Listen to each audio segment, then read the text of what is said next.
Good morning, everyone. Dahlia, just let me know when we're ready to get started and I'll jump right in. I think we're good to get started. Perfect. All right. Good morning. It is I don't even know what day it is. But good morning. Thank you so much for joining me today. I'm really excited to talk about marketing for 2024 and then moving into what are we doing for 2025. So with that, let's jump right in.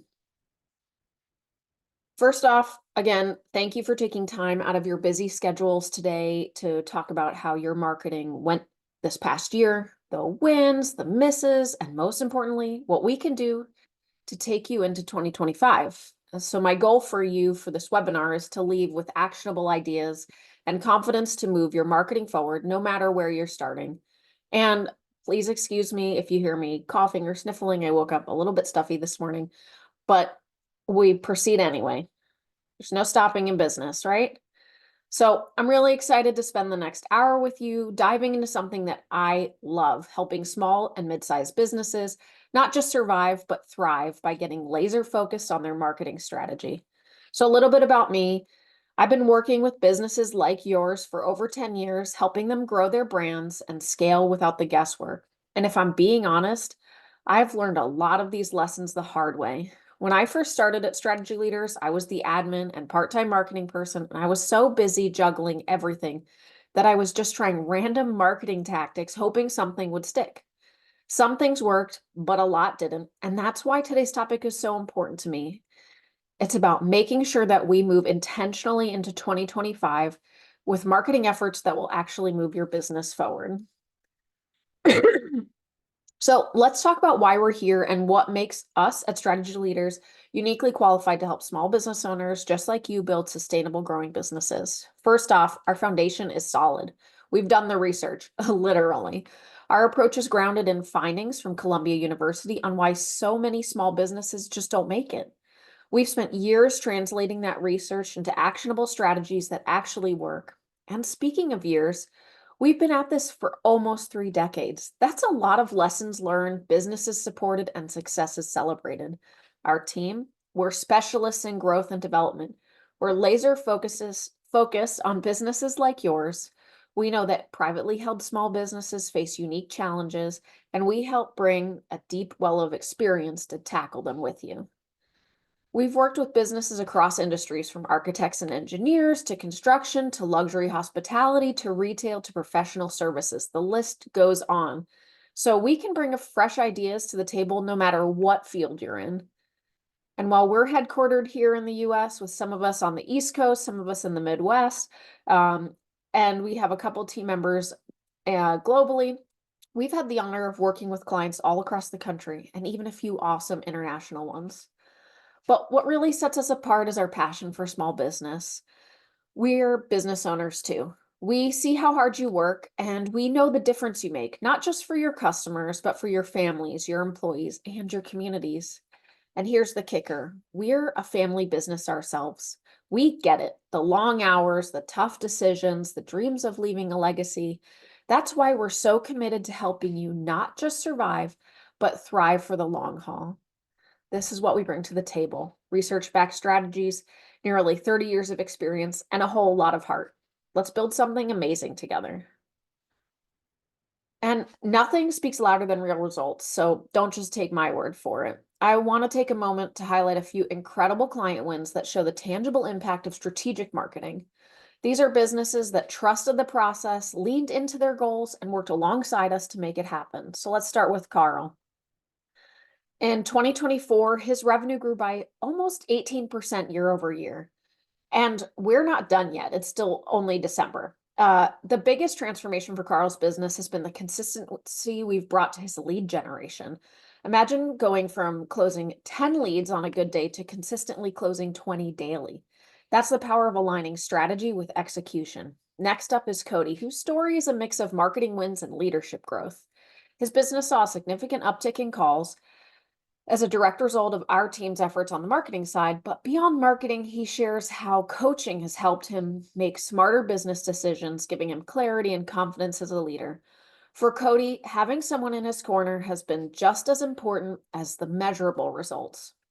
And Ken's testimonial highlights something I'm passionate about, our marketing audit process. He wasn't necessarily looking to switch marketing providers, but the audit uncovered gaps in his previous strategy that were holding back his business. It was a true aha moment for him and his team, and I got to see it live on camera, which was really cool. Even if you think things are fine, taking the time to assess what's really happening can lead to big improvements. And finally, there's Bill, who affectionately refers to me as the hand for my Game of Thrones fans out there. For Bill, marketing isn't just about tactics, it's about having a trusted advisor to make strategic decisions. His story highlights how understanding marketing at a level that resonates with a business owner can drive confidence and consistent growth. His business continues to thrive, and he knows the strategy is always tied to his sales goals. These stories aren't just feel good moments, they're proof of what happens when businesses commit to strategy first marketing, whether it's scaling, lead generation, uncovering hidden gaps, or having a trusted advisor in your corner. The impact is real and measurable. Okay, that's enough about me. That's enough about us, about my team. Let's jump right into why you're here today. This year was wild in marketing. Uh, Everything changed, felt like every month, which as a business owner can be frustrating. Why aren't things working? As a marketing person, it is certainly frustrating. Um, but here's, some of the things that really pushed 2024 marketing. So AI tools. Most of you know about ChatGPT. There's a lot of other tools out there, but this helped a lot of small businesses save time and money by writing content or figuring what's working in their marketing. Short form video stayed king with TikTok and Reels dominating. We even saw platforms like LinkedIn adapting to the need for video. And that's an ever growing thing. And then obviously, what's not mentioned here is YouTube shorts and things like that. We saw a huge growth in driving traffic to long form videos on YouTube by using shorts. And here's the big one. People want brands they can trust. So transparency really did matter to your customers this year. They're looking for honest, relatable communication and not just polished ads. And you'll see a lot of this continue on into 2025.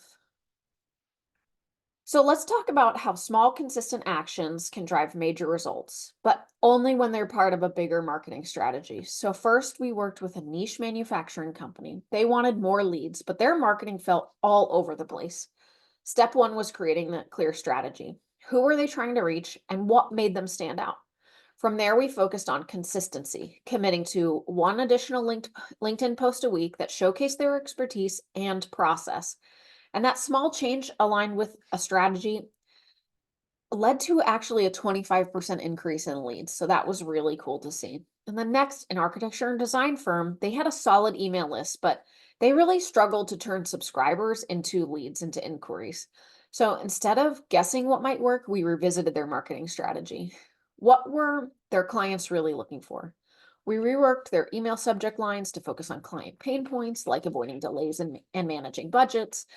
And that small adjustment grounded in strategy led to a 40% increase in inquiries. Here's really the takeaway. Small, consistent actions work when they're guided by a clear plan.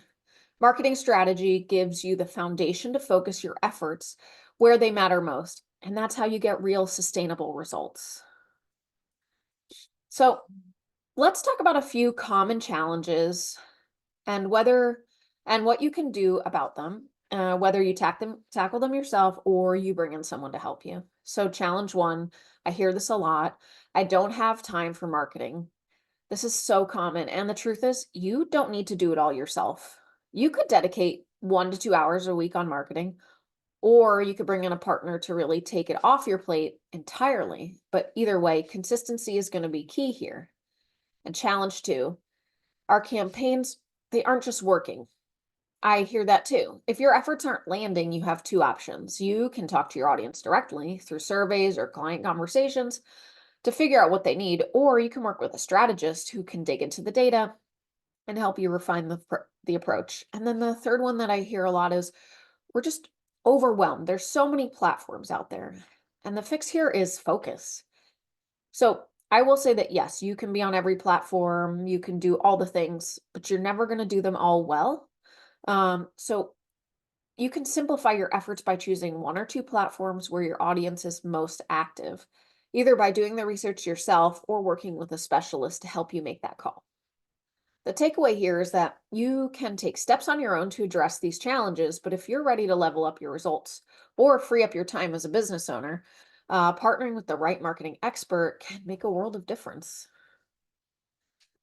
So, I want to talk about the role of creativity and authenticity in your marketing and how that made it even more powerful. So, first, here's the big secret: you don't need perfectly polished content to grab attention.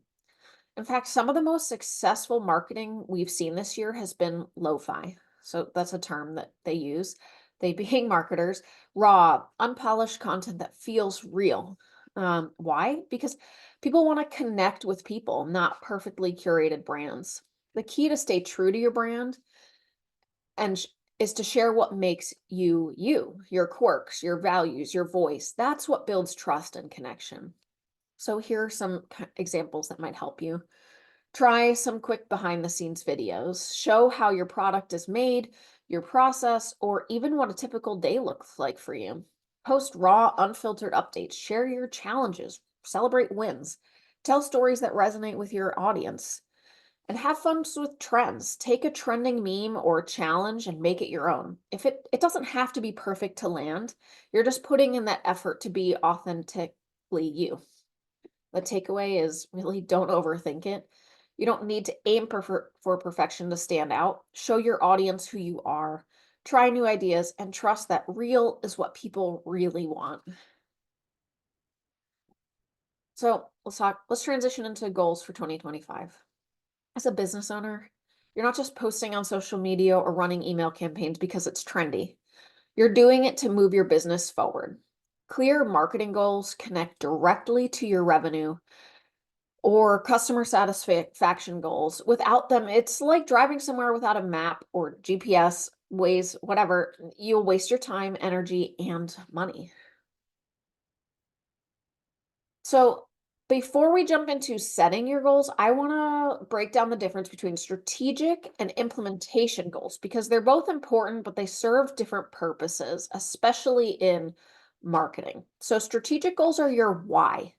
They connect marketing to your overall business objectives, things like revenue growth, customer acquisition, or launching a new product. These are big picture outcomes you want to achieve as a business owner. Implementation goals, on the other hand, are the how. These are the day to day marketing activities, posting on social media, running email campaigns, setting up ads that help achieve those strategic goals. For example, if your strategic goal is to increase revenue by 15%, your implementation goals might include running a series of targeted ad campaigns or creating a referral program to bring in more customers. Here's the key. As a business owner, your focus should start with strategic goals. That's not just for marketing, that's for everything, for your whole business. You should start with, where do I want to be? What's my strategy? What does success look like for your business and for you? And from there, the implementation goals are about deciding how to make that happen. So now that we have covered kind of the difference between strategic and implementation goals, let's get into how to actually set those strategic marketing goals for 2025. Step one, start with your business objectives. What's going Maybe you want to hit 2 million in revenue, expand into a new market, add 1,000 members to your subscription program. Start there. And then the next step is to identify marketing's role. Ask yourself, what role does marketing play in achieving this goal? If you're expanding into a new market, marketing might focus on raising awareness and attracting new leads in that area. If your goal is to grow revenue, marketing might focus on upselling current customers or acquiring new ones or filling your pipeline for your sales team to take over from there.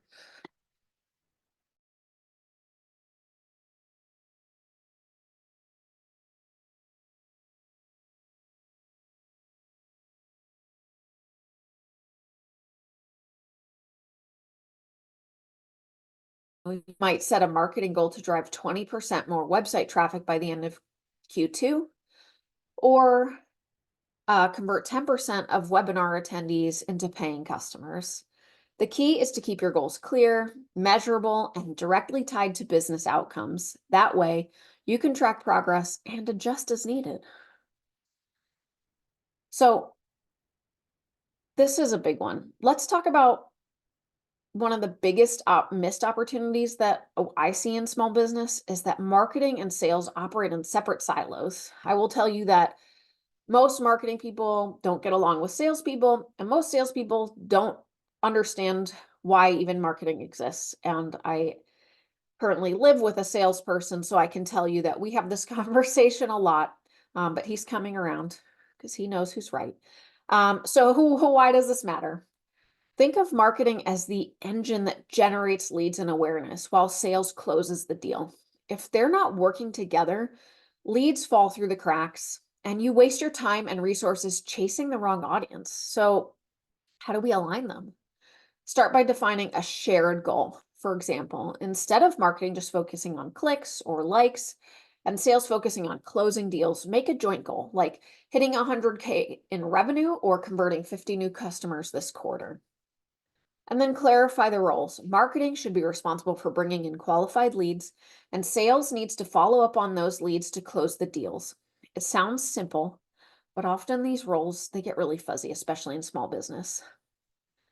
And then we want to create these feedback loops. Your sales team has direct contact with customers. They know what questions they're asking or what objections they have. Share that info with marketing so they can create more targeted campaigns. Similarly, marketing should equip sales with the right resources like brochures, email templates, or testimonials to help sales close those deals. And when these two teams are on the same page, your business runs smoother, your leads convert faster, and your revenue grows. It's a win-win.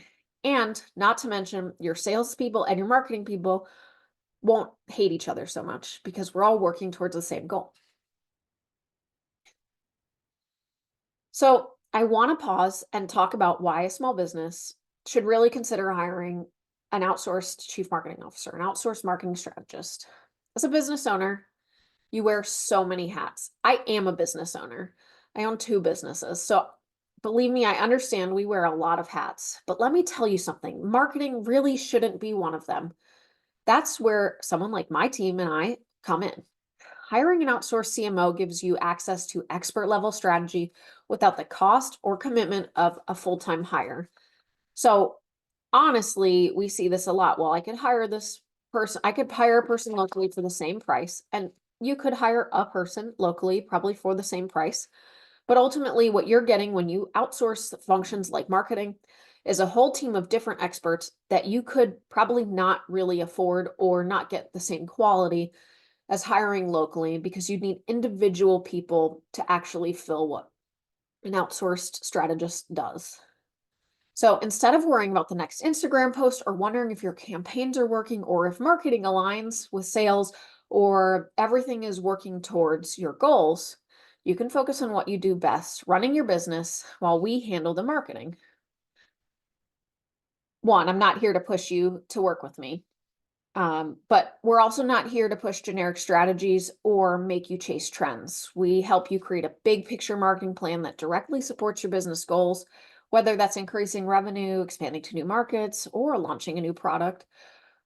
Something else that we work on a lot is during acquisitions. How do you combine the brands? What's the plan for that? And how do you move forward seamlessly? Plus, it's more cost effective than you might think. When you consider the time, energy, and guesswork you'll save by outsourcing, you'll see how hiring a fractional CMO or an outsourced CMO ensures every marketing dollar is put to work effectively. So, if you've ever felt like you're spinning your wheels with DIY marketing or not getting the return you want, an outsourced CMO or digital marketing firm might be exactly what you need to unlock your next stage of growth. So, kind of quick this morning. This is the part where we chat. So drop your questions in the Q&A box or share them with Dahlia. Um, I'll do my best to answer them. Or if you want to share a win from 2024 that worked, let's keep the conversation going.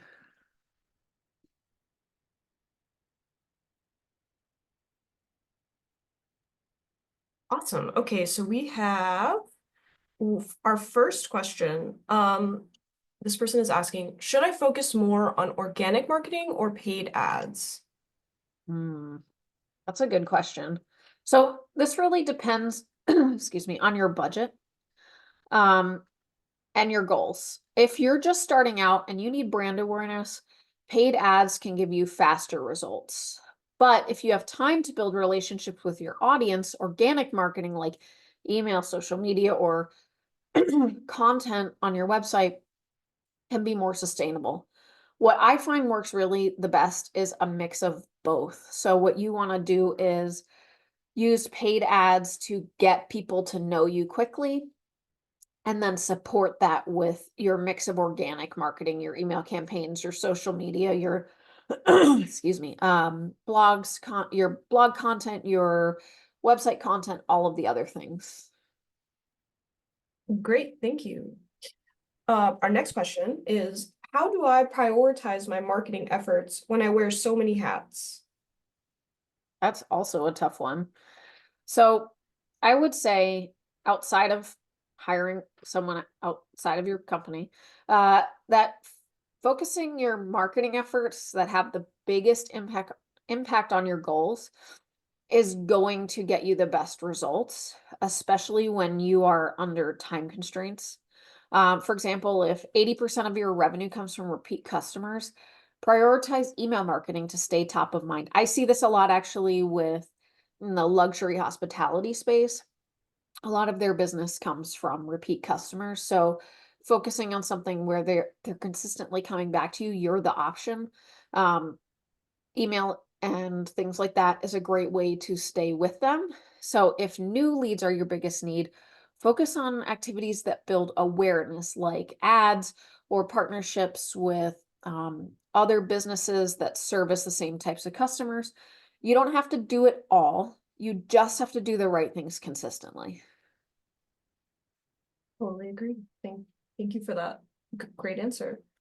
Our next question is, how often should I review my marketing goals? Well, if you're like me, I look at them almost every week. But I understand that that is certainly not sustainable, and I'm a little bit neurotic. So I would say at least once a month, check your progress against the numbers you're tracking and see what's moving the needle. If something isn't working, don't wait till the end of the year to make a pivot, to make a change.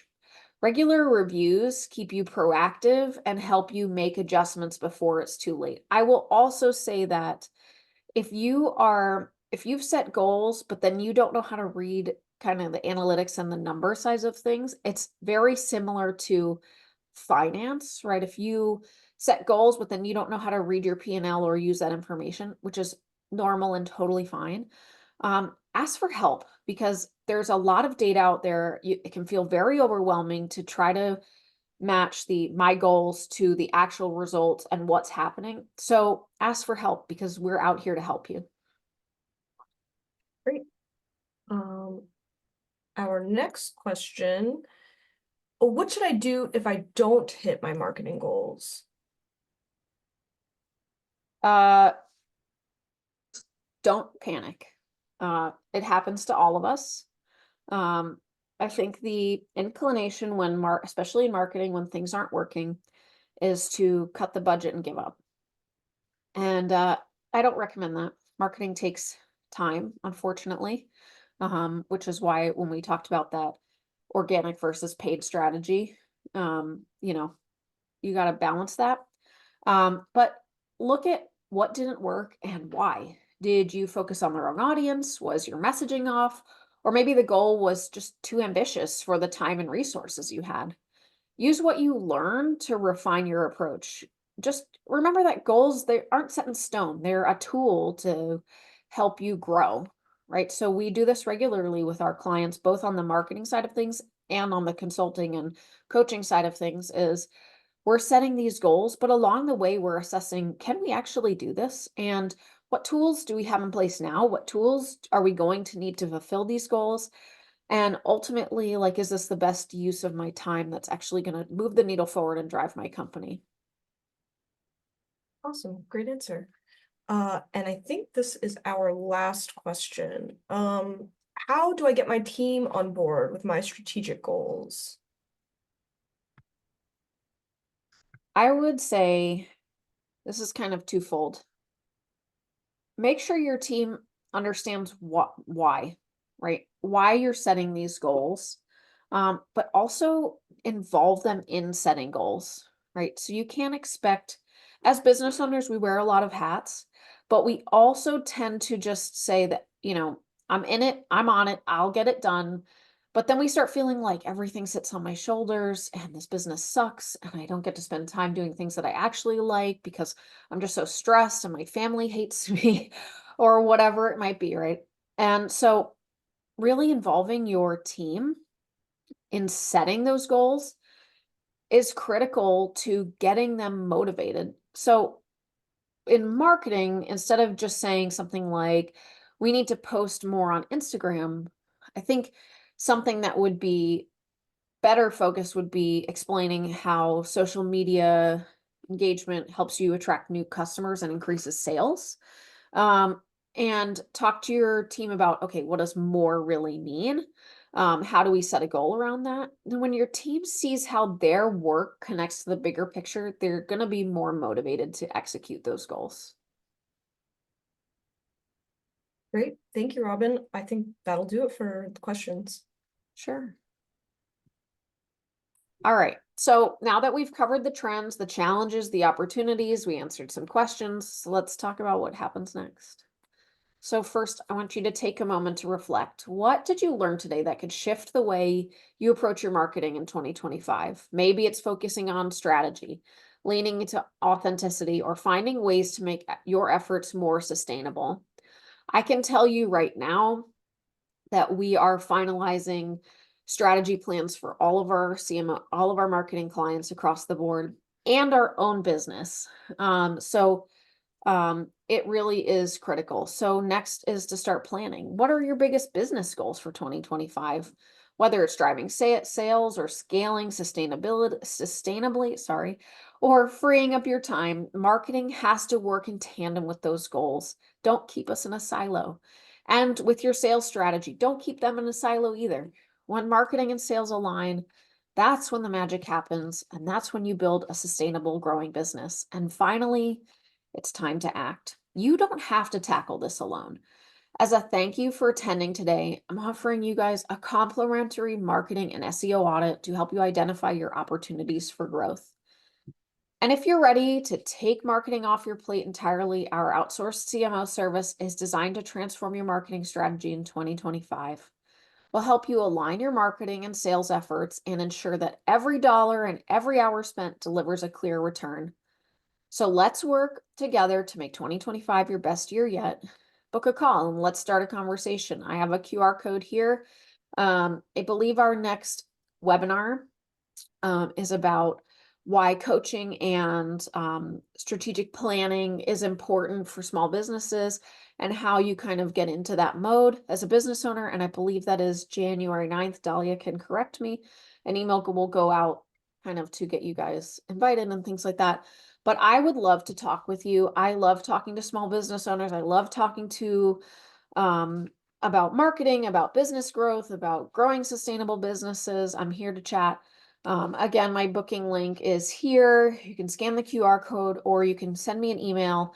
And I hope you guys have a great rest of your day and have a happy holidays.